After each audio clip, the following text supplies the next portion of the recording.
এই উম্মত জাহান্নামে যাবে, পায়ে বেড়ি থাকবে না। এই উম্মত জাহান্নামে যাবে, গলায় শিকল থাকবে না। এই উম্মত জাহান্নামে যাবে, চেহারা কালো হবে না। অথচ জাহান্নামীদের চেহারা কালো হবে, এই উম্মতের চেহারা কালো হবে না। একজনের চেহারাও কালো হবে না। ফেরেশতা জিজ্ঞেস করবে, আল্লাহ চেহারা তো ঝকঝকে, গলায় নাই শিকল, পায়ে নাই বেড়ি, হাতে নাই হাত করি, এটা আবার কি পাঠায় দিলেন? তো আল্লাহ জবাব দিবে, আমার বন্ধুর উম্মত, খবরদার। তো ফেরেশতা মালিক জিজ্ঞেস করবে, দারোগা হাতকড়ি নাই কেন? বলছে, যেই হাত উঁচুতে ব্যবহার হয় ওটা হাতে হাতকড়ি লাগে না। যেই পাও মসজিদের দিকে চলে ওই পায়ে বেড়ি লাগে না।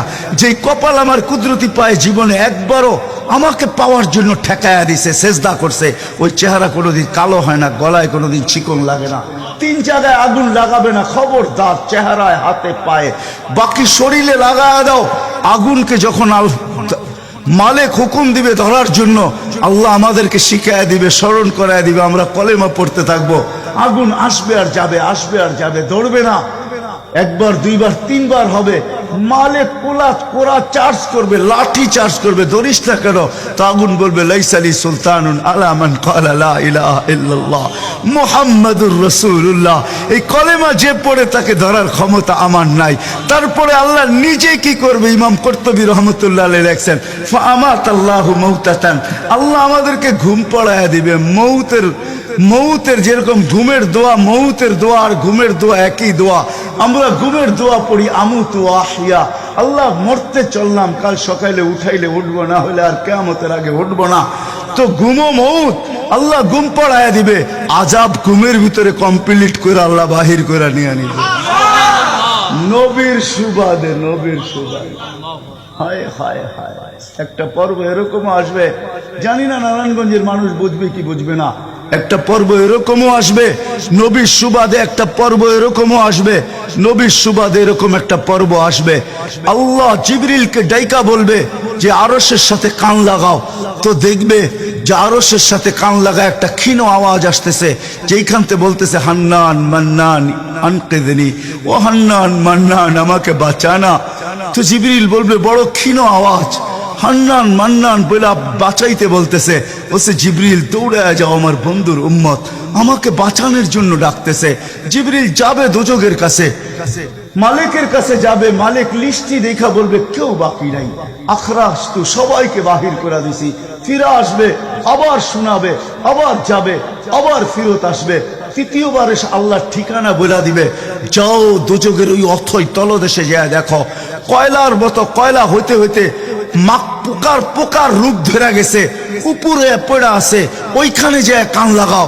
তো দুইজনে যে কান লাগাবে, তো দেখবে ওইখান থেকে ক্ষীণ আওয়াজ বাহির হইতেছে, ইয়া হান্নান ইয়া মান্নান আনকিদনি, ও হান্নান ও মান্নান আমাকে বাঁচা না। ওই আওয়াজ আল্লাহর আরশের সাথে এসে টক্কর মারবে, ওইখান থেকে উঠায় নিয়ে আসবে।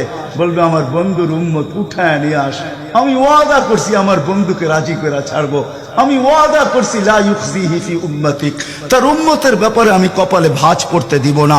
আমার কথা কিন্তু শেষ জায়গায় চলে আসছে। ওই রসুল, ওই নবী আমাদেরকে আল্লাহ দিয়েছেন আমাদেরকে জান্নাতে নিয়ে যাওয়ার জন্য। আমাদের নবীজির ডঙ্কা কিন্তু সৃষ্টির আগের থেকে, জন্মের আগের থেকেই বাজতে ছিল। এরকম কোন কিতাব ছিল না, এরকম কোন নবী ছিল না, এরকম কোন রসুল ছিল না যার মুখে আমাদের নবীজির আলোচনা ছিল না। এটা তো সৃষ্টির আগের থেকে। আল্লাহ কোনো কিছু সৃষ্টি করেন নাই, তখন থেকে আমাদের নবীজির ডঙ্কা বাজতে ছিল।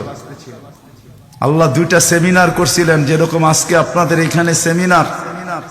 একটা সেমিনারে আমরা সবাই ছিলাম। আল্লাহ প্রশ্ন করছিলেন, আলাস্তু বিরাব্বিকুম, আমরা বলছিলাম ক্বালু বালা। আরেকটা সেমিনারে আমরা ছিলাম না, শুধু আল্লাহ ছিলেন, সমস্ত নবী রসুল ছিল, আল্লাহ বক্তা ছিলেন, দর্শক নবী রসুলরা ছিলেন, আর আলোচ্য বিষয় আমাদের নবীজির ডঙ্কা ছিল। ডঙ্কা বোঝেন? আমাদের নবীজির প্রশংসা ছিল, শান ছিল, শান।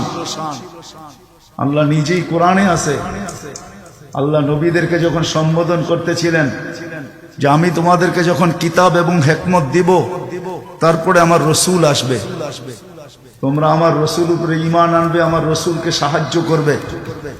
এই কথার স্বীকৃতি তোমরা সবাই দিলে তো? তো সমস্ত নবী রসুলরা ওই দিন বলছিলেন যে আমরা স্বীকৃতি দিলাম। কিন্তু একটা প্রশ্ন হইতে পারে, রসুল তো 313 জন, কোন রসুল? তো আল্লাহ এটাও বুঝাইয়া দিয়েছেন, শব্দে রসুল আল্লাহ কারো কালেমার ভিতরে দেন নাই। 313 জন রসুলের ভিতরে 312 জন রসুলকে আল্লাহ কলেমা দিছেন, কিন্তু কারো কলেমার ভিতরে আল্লাহ শব্দে রসুল দেন নাই। শব্দে রসুলটাকে আল্লাহ গচ্ছিত রাখছেন, আল্লাহ আগেই উঠে রেখা দিছেন।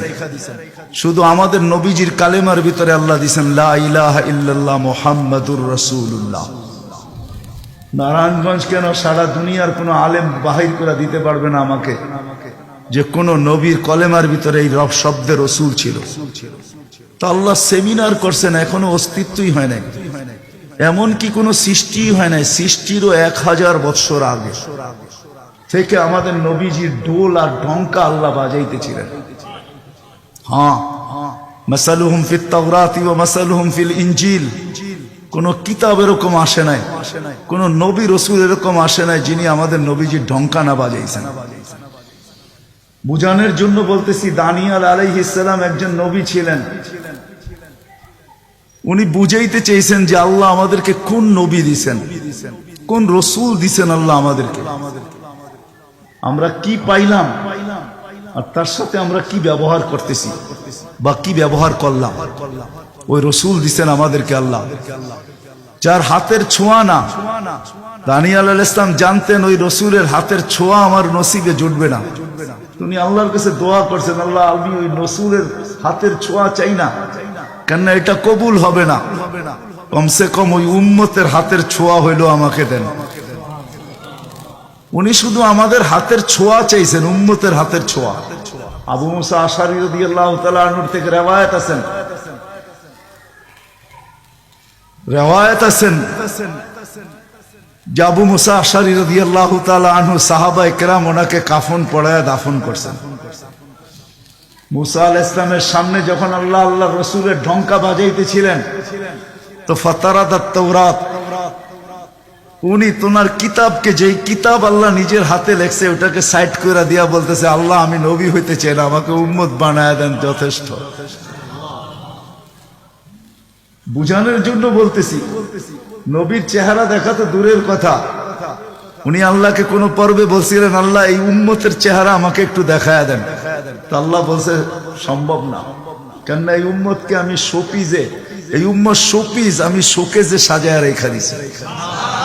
তুমি অনেক আগে চলে আসছো, এদেরকে দেখা যাবে না। তো বলছে আল্লাহ দেখতে পারবো না, ঠিক আছে, কিন্তু একটু আওয়াজ তো শুনতে পারি।